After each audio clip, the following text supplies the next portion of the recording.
How's it going, guys? With Spider-Man Brand New Day releasing last week, having some time to kind of sit and ponder on it, I think it's time for me to finally give you my ranking of every Spider-Man movie from the worst to the best. Now, as we go into this list, I just want to let you guys know that I don't really necessarily think there's a bad movie on this list. I would honestly watch all of them and have a good time, so even the ones at the bottom, I still have a good time with. Coming in at number 11 is going to be Spider-Man Far From Home. And this is just the movie I feel the most distance with. Like, I never, ever have the urge or want to go back and watch this movie. Aside from the Mysterio sequences that you get in here, I just don't think there's anything in here that really stands out that much.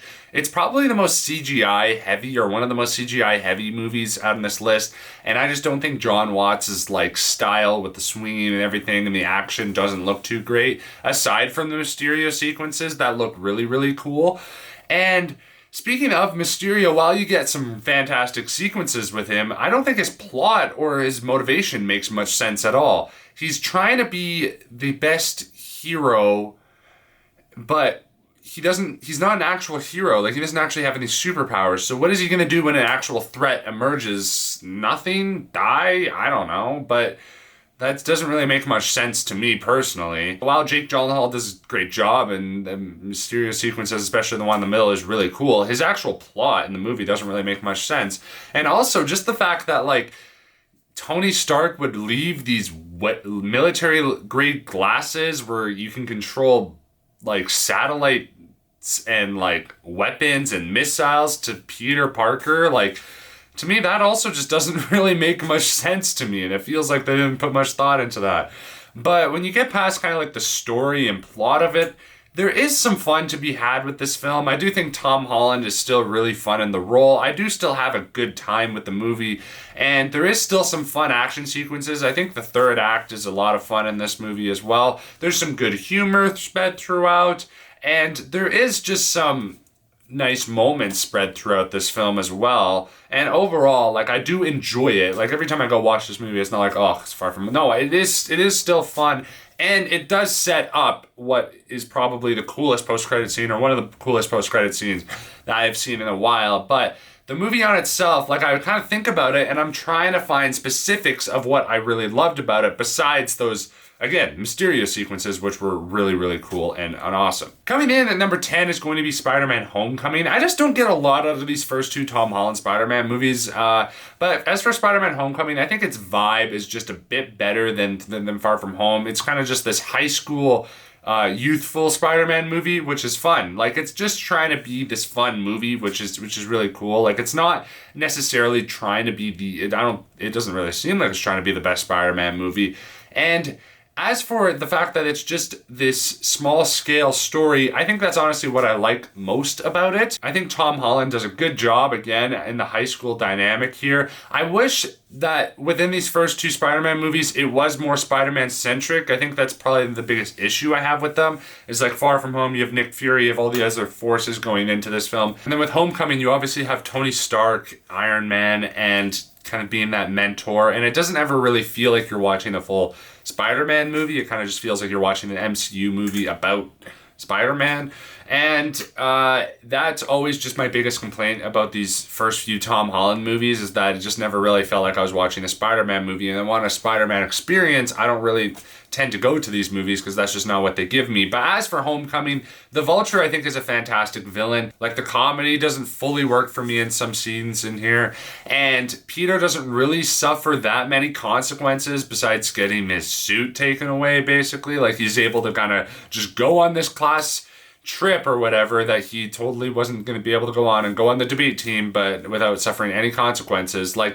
There's just, I don't know, it's just, I always feel a bit at arm's length with these first two Tom Holland movies, but I do enjoy Homecoming. I do think it's fun, but it's not anything special in my opinion. Coming in at number 9 is going to be Spider-Man 3. Now, I do really enjoy Spider-Man 3. Like I said, I enjoy all these movies on this list, but for me, it's just so frustrating because you can notice the massive dip in quality between the first two and Spider-Man 3, and that is just kind of what is always kind of bogs my mind every time I watch it is because I know that the concluding chapter is just really not as strong or nearly as strong as the first two.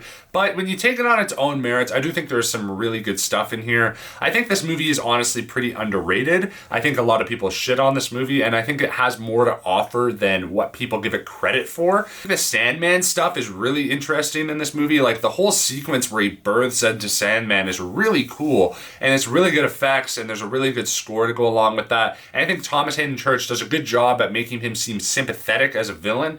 And as for the villains, while there is too many in here, there is still good storytelling going on to where you understand why every single villain is after Spider-Man in one way or another. And their motivations all make sense. Now, there's too many of them, and a lot of them don't work necessarily for me. Like I said, I like Sandman. Venom doesn't work for me in this movie at all. I don't think Topher Grace was a strong pick for the lead role of Venom at all. And they do this weird thing in the third act where they, like, when he's Venom, he just peels his Venom face off and it's just Topher Grace, and it's like all I want to see is the Venom design. It's cool that they try to use him in like some horror sequences. I always do like that about Sam Raimi's Spider-Man movies, but that's kind of all I can say positive about that character. But the overall vibe and aesthetic, I do still find very similar to the first movie. It's a bit more campy, it's a bit more audacious, but overall, I do think that Spider-Man 3 fits in well with the first two Spider-Man movies, and I do think Tobey Maguire does still a good job in here. I still think that there's some good character moments with Harry, and I liked his arc throughout the film and the way that concludes in the third act as well. I thought that was enjoyable. There's still some really fun action sequences in this movie. I remember as a kid, this was my favorite movie because there's so much going on within the film, but as you watch it when you're older and you want more out of story and character, it just does do a great job at concluding everything as best as you would want it to, and it makes some really odd choices. There's a lot of cringe humor in here and a lot of moments where you just kind of go like, oh, I don't like watching that at all, and that's just a little bit disappointing because I absolutely love the first two Tobey movies so much. So I think it's just honestly the biggest thing is just the dip in quality that you get with Spider-Man 3, but I still do enjoy the movie. Coming in at number 8 is going to be The Amazing Spider-Man 1. Now, I find this movie to just be the most middle of the ground Spider-Man movie, I guess. Like, there's nothing this movie does necessarily that makes me go, oh, I don't like that. But there's nothing really that this movie does that makes me go, oh, I love that. Aside from Andrew Garfield being probably my favorite Spider-Man, just because I kind of grew up with this era, and Emma Stone obviously having fantastic chemistry, and their love story in this movie is awesome, and it's really good. And every scene with them, they absolutely carry the show. But everything else surrounding them is pretty, like, good, in my opinion. Like, I would just, if anyone were to ask me my opinion on The Amazing Spider-Man, I'd be like, it's good. I would say, like, that's kind of it. But there is some good stuff in here. Like, I do think that this, while The Amazing Spider-Man 2 does it better, the swinging sequences in here do look really good. It is a different take on the Spider-Man. It doesn't feel like the Tobey Maguire movies at all. So I do think that while their goal was to make it different, I do think they do a good job at kind of setting their own path for it, basically, and distinct, and making themselves feel distinct with this movie. I think Lizard is an okay villain. I don't think isn't anything great. I think that he should have had more to him as a character. There were some deleted scenes with him and his son that weren't in the movie, and I don't understand why they weren't, because I feel like that would have added a lot to his character, but I mean, you get what you get. And overall, I mean, he's fine in the movie. Like, he's just okay as a villain. But it is really just Andrew Garfield and Emma Stone that do really carry this film. And I do enjoy the movie taking this different approach to the Spider-Man character, but the way they do the origin story is kind of rushed and feels weird, and it feels like they're trying to be too different compared to the Raimi trilogy. And the fact that this whole movie is set at night kind of also doesn't really lend itself too much to the Spider-Man experience too much. I do like the stuff with Captain Stacy. I think that was really good with the movie, and I think that crescendos well in the third act. And the scenes where Spider-Man is in action are really good in this movie. I really love the scene where the Spider-Man saves the kid in the car and he takes off his mask. I thought that was a really cool scene. And the way that also crescendos in the third act with the crane sequence, I thought that was also really cool. And anytime you see New York helping Spider-Man out, that's always a really, really cool part of any of these movies. So I thought that was really interesting here as well. And overall, whenever I watch this movie, I do really enjoy it because it does feel a bit more mature, and it's just a solid movie to watch, but it's never really one that does anything the best out of all of these films for me personally. Coming in at number 7 is going to be The Amazing Spider-Man 2. Now, this is probably going to be my hottest take of the video for today, because I know that there's a lot of people that do not like this movie at all. It's got a lot of problems. It's overstuffed. I hear you. And I don't disagree with you on any of that. I do think this movie is overstuffed. I do think there is too much happening in this film. I do think that there is just some pretty low lows when it comes to especially like our villain characters. And it's frustrating because with Harry, for example, I do think that there is an interesting arc within the film. The fact that he, is reliant on Spider-Man, who he doesn't know is his best friend, to save his life from this disease that's going to kill him. And it's the only way out. And then through that, he turns into this villain where he needs to find a way to heal himself. Like, there is some interesting, compelling stuff. And then when he finds out that Peter Parker is Spider-Man, it turns the switch in him to where he becomes even more angry with him and then wants to kill his girlfriend. Like, I think that's all really good stuff. I just think that it's just too much for one movie. And if he was maybe introduced in the first Amazing Spider-Man and they had the start of that arc set up, and then they finished off with The Amazing Spider-Man 2, I think that would have worked tremendously better. And then you talk about like Jamie Foxx's Electro, who I honestly do like in this movie, but he has a really cool. I think he starts off good. I don't actually mind his motivation, of the fact that he is kind of jealous of Spider-Man and the fact that he loves him so much, and then he sees him turn on him. I think there's some interesting stuff in there. But then he spends the whole movie in a cryo tank or whatever, and then you get Rhino, who I'm not even going to talk about. That is not a good villain whatsoever. But I do think that the highs in The Amazing Spider-Man 2 are some of the highest highs of the entire series. I think the web swinging is still the best in the series, even with Brand New Day coming out. I still think the web swinging in The Amazing Spider-Man 2 is absolutely fantastic. I think the love story in here with Emma Stone and Andrew Garfield is even better in the first movie, and it's the best, most compelling love stuff in any of the Spider-Man movies as well. I think the movie also looks really nice. Like, there is some just really nice cinematography within this film, and it's also just the movie that I would have to say I just have the most nostalgia for. I remember distinctly going to see this movie when I was like 9 or 10 years old, and it was just such an awesome experience. And it's just because of those hype moments that I think I remember it so fondly.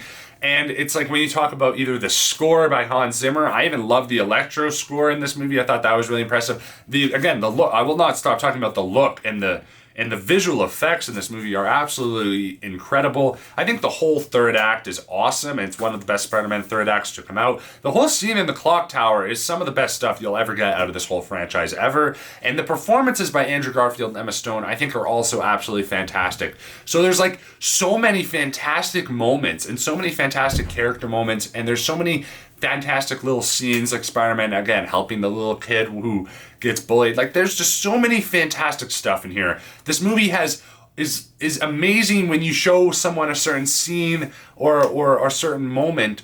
But again, yeah, as a whole, it doesn't fully work for me. But I can kind of get past that personally because I just have so much fun with these individual sequences and moments. Coming in at number 6 for me is going to be Spider-Man No Way Home. This is the movie that has dropped the most on my ranking ever since I saw it, because I think when I saw it was probably the best theater experience I've ever had in a movie theater. But as thinking about it more and rewatching it at home, I don't think the moments hit necessarily as much. Now, on the positive, I think the last hour of this movie is some of the best stuff you'll get out of this whole franchise. I love the fact that when they bring in Tobey and Andrew, they're not just a cameo, they're a character. They have significant effect on the plot, and they have their own character arc and everything, and I loved that. And I think they utilized them great. Specifically Andrew, honestly. I thought they did a really good job with him, and the fact that he saves Zendaya at the end of this movie, that was such a fantastic moment in the theater to watch. That was so cool. And just bringing everyone together, you feel the nostalgia. This movie is for Spider-Man fans and people who love Spider-Man, and I thought that was just beautiful. I thought it was awesome. I do think John Watts does some good job in here as a director. I think the whole scene in the apartment was actually some of his best work, and there's some good tension involved in that. And I liked when he's bringing all these villains, like Willem Dafoe does great, Alfred Molina does great as Doc Ock. Jamie Foxx is also pretty good in here as well. But the setup and the story, I don't really love. Like the whole scene where Peter's talking to Strange and he's messing up his spell, like that just doesn't seem like something that like Strange would let happen, and Peter would be that stupid and stuff like that. I get you have to get to the plot of the movie, but I feel like they could have put more effort into the setup of it. And the one thing that honestly tanks this movie the most after watching it at home is the comedy. I think this movie doesn't, like, it's funny, there's some funny scenes in this movie, but after watching it at home where I'm not laughing at every joke, there's like long pauses where people won't say anything because the audience is supposed to laugh, and I'm like, oh, that's awkward. And that's unfortunate because I do remember in the theater laughing at a lot of stuff because you're kind of with a crowd of people. But yeah, after watching it at home, the comedy doesn't really hit that well. And I just find this movie really frustrating because as a Spider-Man fan, I do love a lot of stuff that goes into this movie, but as a movie itself, like when you rewatch it a bunch and you just take it on its own merits, not as this like cinematic event, I think there's a lot more issues in here that people will want to say. But I do think that there is still beautiful moments in here. I think the last hour and the third act is awesome. So overall, I do love this movie. I do love what it's set up. But as for right now, this is where it stands. Coming in at number 5 for me is going to be Spider-Man Brand New Day. This movie was such an awesome surprise. I really enjoyed Brand New Day. This movie is the Tom Holland movie that I was waiting for, because as for the first 2 movies, and even a little bit with No Way Home, you don't get Tom Holland-centric Spider-Man where he always feels like he's being helped out by MCU characters. It always feels like an MCU movie. This movie feels like a Spider-Man movie. It actually feels like Tom Holland growing up and becoming the Spider-Man that we all want him to be. And that was so awesome in this film. There's so many great moments in here. And some of my favorite stuff in this film is just the character moments and the character pieces. That was all super, super great. And I really loved that. And the stuff with Zendaya in here and MJ and Ned, that all to me was the best work as characters. And that's the one I cared the most in this film. And while I don't love, spoiler alert, by the way, if you haven't seen the movie, I'm going to be talking spoilers. Jean Grey, I didn't really want her to be the main villain in a Spider-Man movie because she's not really a Spider-Man villain, but the way they utilize her character throughout the movie does make a lot of sense. And I do like these sequences, especially when where MJ's on the roof and she's faking him out. That was such an awesome sequence in my opinion. That was so cool. And the scene versus the Hulk, that was a fantastic action sequences. Like there was so many good stuff in this movie. The swinging looked better. It just felt more polished. It felt like more of a film. The story was stronger. And there's so many great stuff in here. I do have issues with Jean Grey being kind of let off the hook at the end because she is the villain. While damage control is obviously bad in this movie, and I do think that you can easily sympathize with Jean Grey and understand why she's wanting to do what she's going to do. She did do very villainous things, like she killed like a guy in the streets earlier, and she fucked up with Spider-Man's head so much, and she never even told him about her sister. Like that's the more frustrating part about her character, and then she's kind of let off the hook at the end. I'm hoping with more movies that they fix her character, but as a Spider-Man movie, I really enjoyed this one. I had a great time. It wasn't like the most peak comic book movie ever, but it was just a super awesome, satisfying, solid Spider-Man movie. Coming in at number 4 is going to be the original Spider-Man 1 with Tobey Maguire, and this movie is just going to be so hard to beat because I just find this movie to be so nostalgic and rewatchable. I remember when my dad brought this home on a DVD and we watched it for the first time, and I've loved this movie ever since. It just feels like it feels like such a comic booky world with this film, with Green Goblin coming in, and you have Mary Jane and Spider-Man with Tobey Maguire and Harry Osborn, and like I just love watching. It felt like it's like a cartoon brought to life, like legit. It's just so much fun to watch this movie. I just have such a great time every time I rewatch it. Sam Raimi has such a distinctive style and rhythm to his movies, and it's just a really good story. And because it's the first one, it's able to do the origin story just perfectly well. and it doesn't have to like try to fix it. It doesn't really worry about the fact that people have seen this over and over again because it's the first one to do it. So it does it, and it does it perfectly. So everything in this movie honestly works really well. I do think that the sequel does do a bit better job with certain things, and there is some stuff in this movie I don't think holds up very well, whether you're talking about effects or whatnot. But overall, I do really enjoy this film, and I have a really good time with it.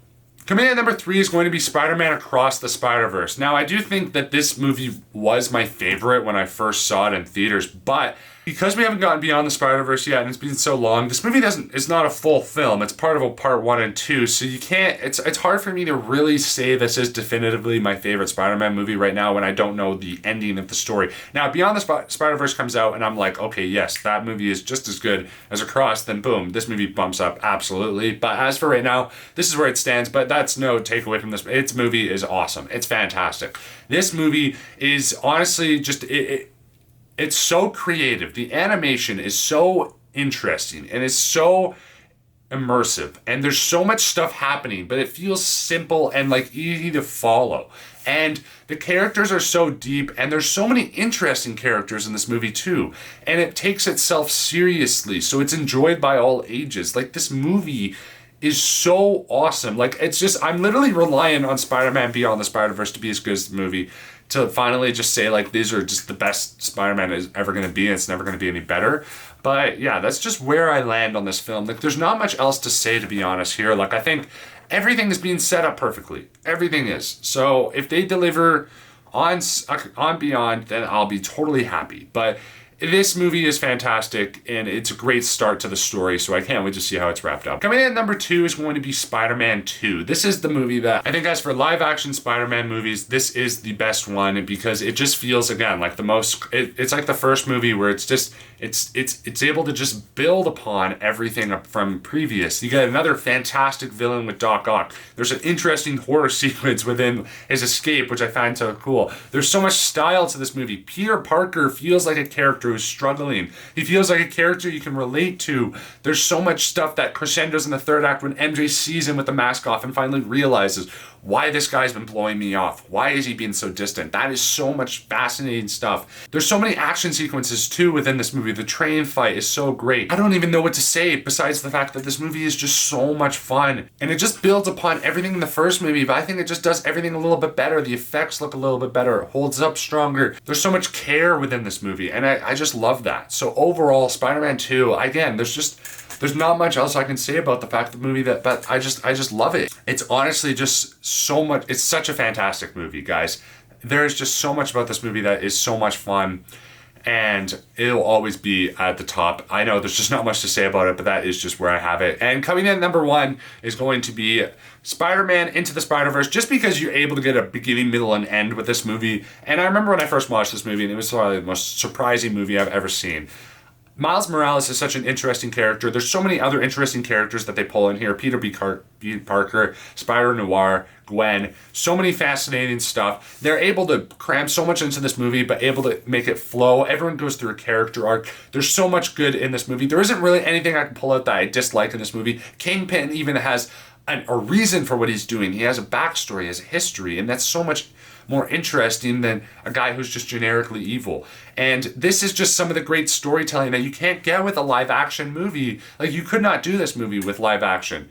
So and the animation is just so fantastic, and there's just so much within this movie that I'm like, this is just, it's so perfect. Spider-Man Into the Spider-Verse is my favorite Spider-Man movie, and we'll see when Beyond comes out, maybe that'll top it, but overall, that is where this series has peaked for me. Thank you guys so much for watching this video. Comment down below, what did you guys think of the Spider-Man movies? Comment down below your rankings, let me know so we can have some interesting conversations down there. Hit that like and subscribe button, and of course, have a great day.